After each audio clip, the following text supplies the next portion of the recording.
never came back. Okay? What was interesting about that was the population of 1939 was not re-achieved until 1978. That's how long that hurt. How many people did Poland lose? 6 million dead. 3 million Polish Jews, 3 million Polish Christians. Poland was a killing ground. The Jews were imprisoned in concentration camps. Polish Christians were imprisoned in Poland. Every inch of Poland was a prison. Every inch of it. Okay? What were the material losses? By the end of the war, Poland had lost 65% of its factories, 2/3 of its bridges, 84% of the rail infrastructure, 30% of all the homes were gone, and about 85% of Warsaw was bricks lying around. Okay, that's the background against which I want to tell you the rest of the story. And we're going to interweave things. So everywhere in Warsaw, this was the first stop for our family, Warsaw. Everywhere in Warsaw, there are plaques and little markers and things. Like this is one of them. And basically, this is a memorial to the people who were executed here. Okay? I'm going to be showing you going forward some scenes that are a little disturbing. Again, I cannot not show them to you and be honest to this tale. So, this is the reason that Poland was so destroyed. Because while the Jews were earmarked for destruction, so were the Poles. Every last Pole was to die. Because the Germans needed a living space. They needed to have what we had. Every last Pole was supposed to be dead. So here's what happened in Warsaw.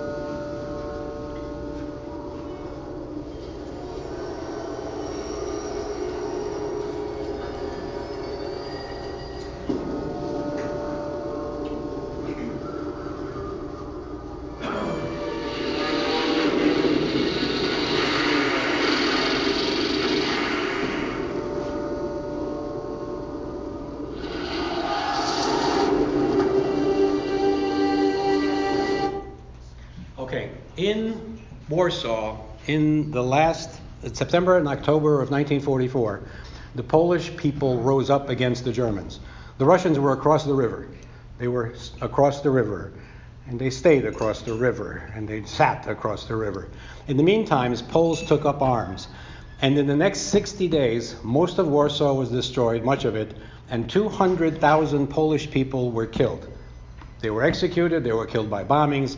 That's about as many people as died in Hiroshima, just to give you a scale of things. Okay? So every place in Warsaw, what you'll find is a plaque. This one obviously marks where the place where 102 Poles were executed. And when we say executed, we're really talking about this. This is the way people were executed. They were rounded up, put against the wall, or just stood in the streets and shot down. Why? Because they were Polish. Why? Because we fought. For day one, the beginning of the war, teachers were rounded up and hanged because teachers could lead to dissension and sport. Right up, and this is the Warsaw Uprising Museum. Everywhere you see, there will be somebody killing a Pole. Okay? But it's also a city of churches, maybe because of the suffering the country has had over the centuries. This, by the way, is one of the oldest churches, as you can see, 1409. The reason we couldn't get into this church, which was because they were filming a television show in which there was a wedding. So the churches are still useful. Lots of churches in Poland, everywhere you go. And rather fancy churches. We like fancy churches. Okay? So you want to go see that. Okay? The other thing you need to understand is when you go to Warsaw, you will see a city that looks like a city that has been around for a long time.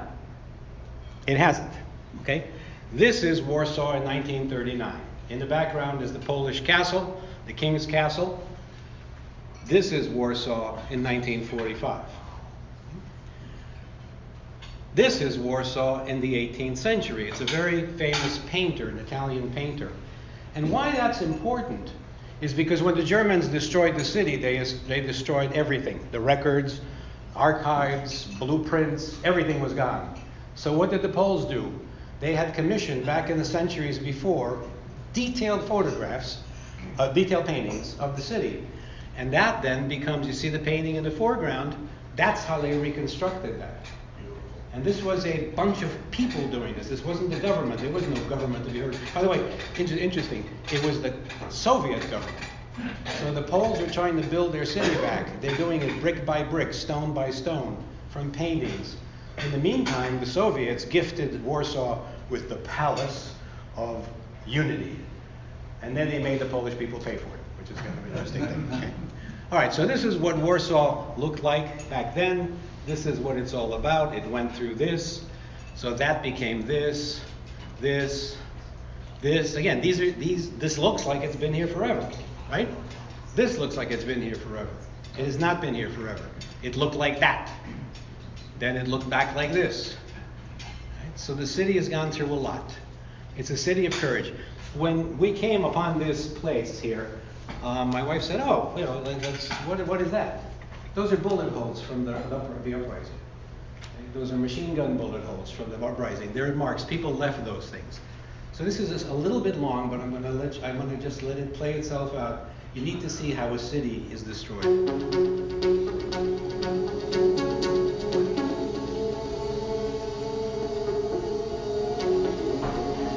Anybody with a white armband is somebody who was part of the uprising, even if they're wearing a German uniform.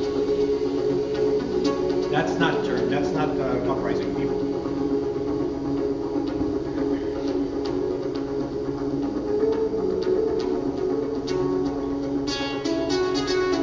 By the way, some of you might be wondering.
They both had film crews shooting the process. So these are real films taken by Poles and Germans.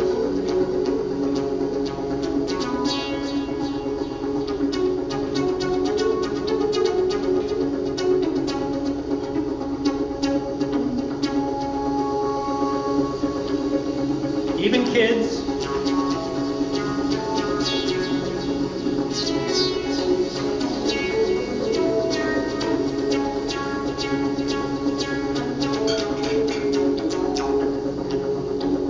That's heavy artillery that you don't normally bring to a city.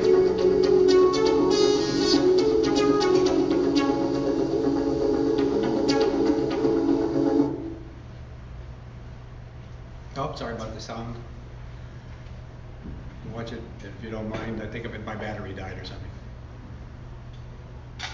Just think of all every one of those bullet holes that you saw. I mean, that's how they happen. I think it's important for you to see that part of it. But that's not the best part. The best part is after they surrendered, then the real destruction began, which you'll see in a moment.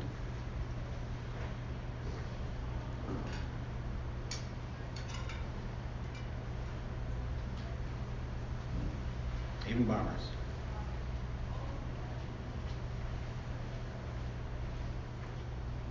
I'm going to move on from this. But the most interesting thing on the end of the clip is footage of a guy painting a hanging scaffold, and he hangs the swastika in the last symbol of defiance, the last moment of, we stand and we will continue to be a country.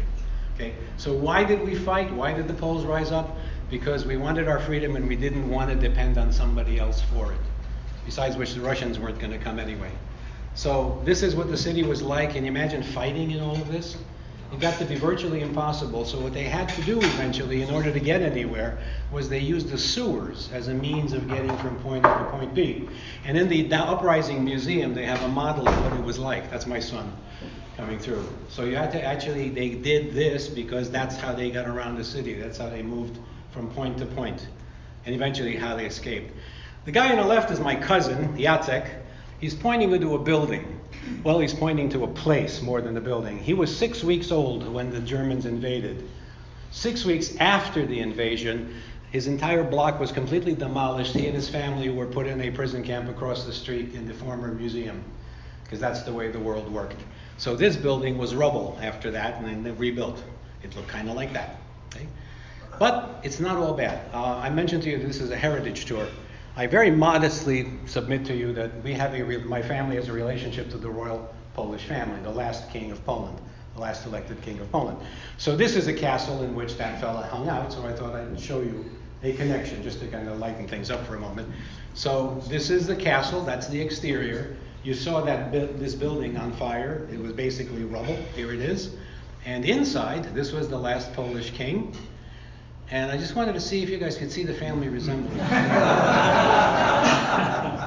Just a little similarity. Yeah, it could be there, right? So quite a place. And again, all completely reconstructed. This was gone. Totally, right?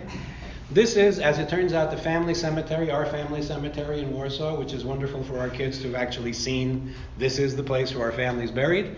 And my father and his brother, who both are actually buried in the United States, have a headstone. They have a place for their headstone. So, interesting stuff. Okay, that's my father on the right and his brother on the left. They were 18 and 19 years old, respectively. This is 1929. They're in front of a house which is still there, which they built with their father by their very own hands. Now, I wish we had kept on to that house. As you can see, it looks kind of like a ragtag thing. But what they're building next door is kind of a Westport house. Yeah. So I wish we had kept that house. Okay, now, Poland, two important cities in Poland, Krakow and Warszawa. Okay? Warsaw obviously was the place that suffered because it was the capital city. Krakow was the ancient capital. And it had one, I can't even say its advantage. It had one benefit. Okay, Hans Frank, who was the head of the German government in Poland, and also in charge of all of the concentration camps, made his headquarters in Krakow, which meant that he didn't want to soil where he was sleeping. So they didn't do very much damage to the city. So unlike Warsaw, what you see in Krakow are buildings that really are buildings. They really were like that. This is the old ancient capital of Poland. All of the buildings are exactly as you can see. It's a wonderful city. If you go to Poland at any time, you have to go to Krakow and especially hang out at the town square. Town square is fabulous, wonderful restaurants, and it's been like that forever. See the difference? In Warsaw, you have a street that looks like this, but it didn't. This street is as old as it actually appears to be. Also, lots of churches. This church here is very famous downtown in the town square because there's a tower on the top. In the 12th century, there was a Tatar invasion of Krakow, and a Polish bugler went up to that tower, and he started to play a call to arms. He got about halfway through it, and a Tartar arrow pierced his throat.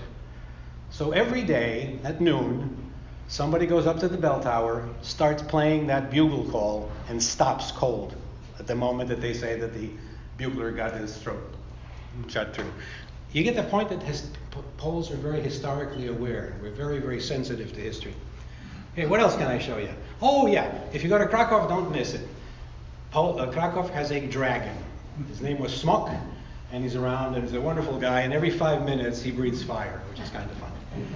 Another thing you will find in Krakow is this statue on the left. I'm sure none of you know who that is. The correct pronunciation of his name is Tadeusz Kościuszko, otherwise known as Kosciuszko, I guess, right?